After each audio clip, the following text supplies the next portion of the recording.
हरे कृष्ण। श्री श्री राधा वेणुमाधव अष्ट सखी वृंद की गिरिराज महाराज की पंचतत्व नृसिंहदेव प्रहलाद महाराज की गोपेश्वर महादेव की कर्पूर गौरांगी गोपी की शिल प्रभुपाद शिल गुरु महाराज की हिताय गौर शितनाथ प्रेमानंदे। हरे कृष्ण। शारदीय नवरात्रि महामहोत्सव की शक्ति स्वरूपिणी देवी कात्यायनी की समस्त शक्ति के आधार श्रीमती राधा रानी की। हरे कृष्ण। तो शारदीय नवरात्रि पूजा के उत्सव के क्रम में आज माता भगवती को कात्यायनी के रूप में पूजा किया जाता है। तो ऋषि कात्यायन के तपस्या से प्रसन्न होकर के देवी जी ने कात्यायनी स्वरूप धारण किया था और उनके यहाँ पुत्री के रूप में जन्म किए थे। तो वे कात्यायनी साधक की चेतनाओं को स्थितियों को आधार करते हुए जब साधक विशुद्ध चक्र में पहुंचता है, नहीं आज्ञा चक्र में पहुंचता है, तब वह देवी कात्यायनी की स्थितियों की समतुल्य होता है। ये त्रिनयनी है, त्रिकालदर्शी है। जैसे आज्ञा चक्र में साधक त्रिकालदर्शित्व को प्राप्त करता है, अर्थात भूत वर्तमान एवं भविष्य के बारे में भगवत इच्छा के क्रम में, जगत कल्याण के उद्देश्य के क्रम में वो अवगत हो सकता है। वैसे मणिपुर चक्र से ही उसमें सिद्धियां प्रकट हो जाती है, अणिमा लघिमा से लेकर के आदि। लेकिन आज्ञा चक्र आते आते तथा सर्वोपरि सहस्रार्थ तक समस्त सिद्धियां, रिद्धि सिद्धि निधि सब उसके सामने नतमस्तक हो जाते हैं। ब्रह्मा से भी ऊपर स्थिति को चला जाता है वो, क्योंकि इस जगत में परिपूर्ण रूप से ब्रह्मा जी भी सहस्रार्थ को पार नहीं किए हैं। एक दृष्टिकोण में माने जीव तत्व के दृष्टिकोण में माने परमानेंट नहीं रहता है, इसलिए जगत से उद्धार की क्रम उनमें अवलंबन नहीं हो पाता है। कबीराज गोस्वामी जते कहते हैं, ब्रह्मार दुर्लभ प्रेम सभा करे जाचे, अधम पतित पामर किछु नहीं बाचे। तो ब्रह्मा जी के लिए जो दुर्लभ प्रेम है, अर्थात ब्रह्मा के लिए प्रेम दुर्लभ हो रहा है, तो वो धर्मार्थ काम मोक्ष के क्रम में ही संसार में सभी केवल भगवान भूत भावन शिव जी को छोड़ करके सब कुछ न कुछ दृष्टिकोण में फंसे हुए हैं। लेकिन इसका अर्थ नहीं कि हम ब्रह्मा आदि देवताओं को सोचे कि निम्न दृष्टिकोण में देखें, बिल्कुल नहीं, यह भागवत अपराध है। परंतु एक तुलनात्मक भेद में आचार्यों ने यह अवगत कराया है। वही ब्रह्मा ही हरिदास ठाकुर के रूप में आए तो वेद प्रेम को प्राप्त कर ही लिए निश्चित रूप से। चैतन्य महाप्रभु के निरंतर संग प्राप्त हुआ, स्वयं चैतन्य महाप्रभु उनको सशरीर में माने अपने शरीर में उनको समाधि दिए। तो इसलिए ये तुलनात्मक बस भेद है हम सबके शिक्षाओं के लिए। तो देवी कात्यायनी हम वैष्णव के लिए भी बड़ी विशेष संबंधों को प्राप्त करती है, क्योंकि देवी कात्यायनी जी का ही पूजा करके राधा रानी से लेके समस्त गोपिकाएं अपने आप को साधक के दृष्टिकोण में, वैसे तो नित्य सिद्ध है ही, वे सिद्ध भी कहना उनके लिए माने उनकी गरिमा को, उनके गौरव को क्षीण करने वाला होगा। सिद्ध तो एक जीव की संदर्भ में बताया गया है, परंतु वे तो स्वामिनी है, स्वयं भगवान उनकी चरण रज की उपासना करते हैं, देहि पद कमल मुदारम। परंतु इस जगत में वे आते हैं तो सभी, चाहे सिद्ध आए, नित्य सिद्ध है, स्वयं भगवान भी आए, साधन भक्ति के सूत्र में सदगुरु के क्रम में वे जाते हैं। ऐसा ब्रह्म वैवर्त पुराण कहता है, जब एक बार गोपिकाएं राधा रानी के समेत यमुना के प्रांत में पहली बार राधा रानी के हृदय के अंदर में भगवान श्याम सुंदर के प्रति कांता भाव प्रकट हुआ, तथा यह सहेलियों में धीरे धीरे इसको चर्चा करने लगे। आवाज हो रहा है। तो एक धीरे धीरे अपनी अंतरंग सहेलियों से वो सब चर्चा होने लगा। तो सब आश्चर्यचकित हो गए और स्वतः स्वाभाविक भगवान के प्रति आकर्षण होना यह स्वाभाविक था ही। वे तो गोपीनाथ है ही, गोपियों के ही नाथ है, परंतु वो कैसे व्यक्त किया जाए। भगवान तो भोक्ता है ही और लेकिन परम निर्मोही भी है एक दृष्टिकोण में।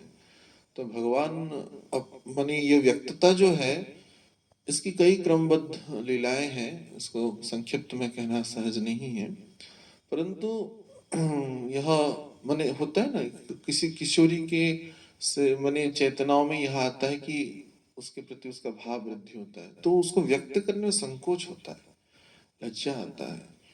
तो द्वादश रसों में लज्जा भी एक रस ही है। तो तब नारद मुनि ने यह देखा कि ये यमुना के किनारे दुखी बैठे हुए हैं ब्रजवाले के, बड़ी छोटी छोटी कन्याएं ही थी। तब उन्होंने कहा कि अच्छा, उन्होंने भी पूछा कि आप सबकी समस्या क्या है। बोले आप तो सर्वज्ञ हैं, आप उसको हम व्यक्त नहीं कर सकते। तो बोले कोई बात नहीं, यहाँ पे देवी कात्यायनी जी हैं यमुना के किनारे, आप इनकी उपासना करिए तो आप समस्त जो आपकी वांछाएं पूर्ति होगी।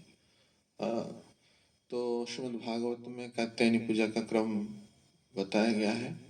उसी व्रत के क्रम में स्वयं देवी जी प्रकट होकर के उनको कृष्ण पति के रूप में प्राप्त होंगे। यह का स्पष्ट श्रीमद् भागवतम में यह स्पष्ट वचन है। नंद सुतम देवी पतिम, क्या नंद गोपस्तम देवी पतिम में कुरुते मम। ये वो कात्यायनी प्रसिद्ध मंदिर शायद सभी भक्तों ने दर्शन किया ही होगा, वृंदावन में है। तो वहां पे ही यमुना जी उस समय उस कालखंड में विराजमान करती थी। वहां पे वे प्रार्थना की और भगवान शरद पूर्णिमा में ही उनको पति के रूप में प्राप्त हुए। वैसे वे अनादि दिव्य दंपति हैं, लेकिन जगत लीला के क्रम में वह कांत भाव का मिलन इस प्रकार से संयोग हुआ देवी कात्यायनी के पूजा के क्रम में। और वे कात्यायनी भी अभिन्न श्रीमती राधा रानी की ही तात्विक शक्ति का ही एक अंश है। तो वे चतुर्भुजा स्वरूप धारण करते हैं। दोनों, एक वरद मुद्रा और एक अभय मुद्रा, एक खड्ग धारण करते हैं दुष्टों का विनाश के लिए, एवं एक कमल पुष्प को धारण करते हैं। वे सिंह वाहिनी है, तो और दुष्टों का नाश करते ही हैं और भक्तों को अभय प्रदान करते हैं एवं वरदान प्रदान करने में भी परिपूर्ण समर्थ है। और साधक की आज्ञा चक्र की परिपूर्ण अवस्थाओं को वे लक्षण और इंगित करते हैं। महिषासुर मर्दिनी, जो महिषासुर जो दुर्गा जो है, दुर्गा तो नव जो दुर्गा के क्रम में यही कात्यायनी ही महिषासुर को वध की।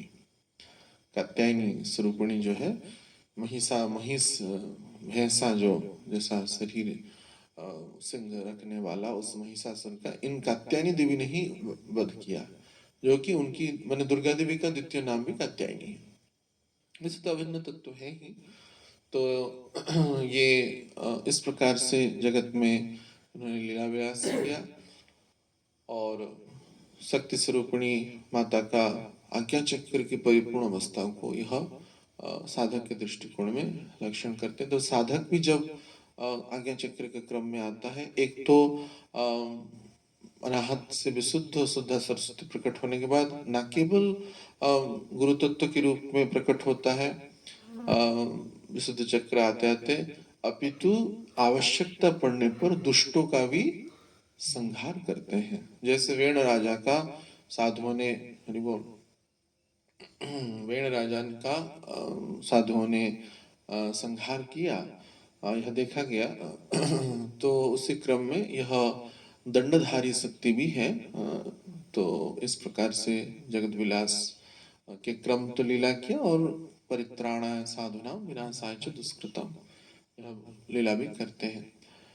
तो ऐसे देवी कात्यायनी जी के चरणों में और हम अपने मूल इष्ट श्री श्री राधा वेणुमाधव के चरणों में श्रीमती राधा रानी, जो कि समस्त शक्ति के आधार है, उनके चरणों में निरंतर प्रार्थना करें कि वे भी हम सबको बल दे और आध्यात्मिक बल दे। जैसे गोपिकाओं ने नंद सुतम ब्रजम देवी कह करके प्रार्थना किया, वे हम भी अपने स्वरूप कस्त के अवस्था में गुरु कृष्ण की प्रसन्नता के लिए वो हम अपने स्वरूपस्तुक की सेवाओं को संबंध विधेय प्रयोजन को प्राप्त करें।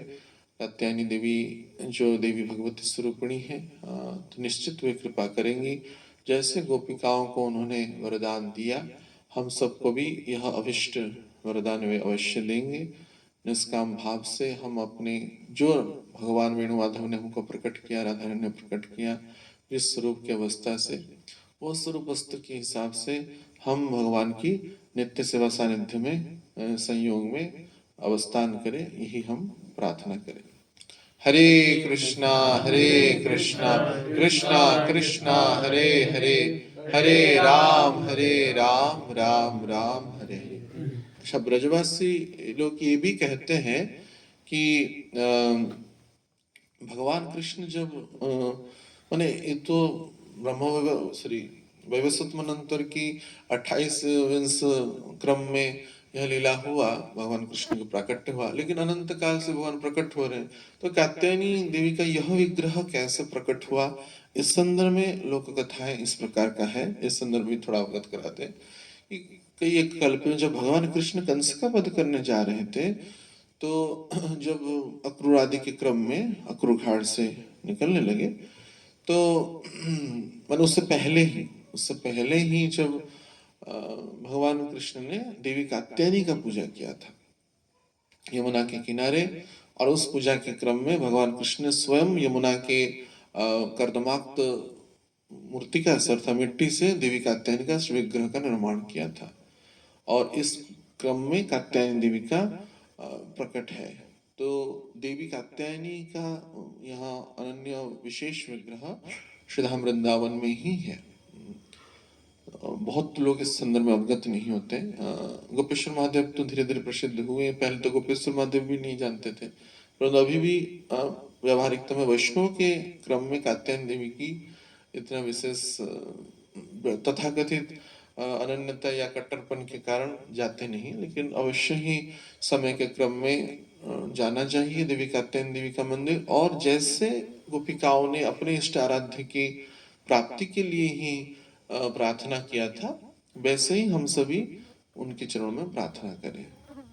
देवी कात्यायनी की, समस्त शक्ति स्वरूपिणी श्रीमती राधा रानी की।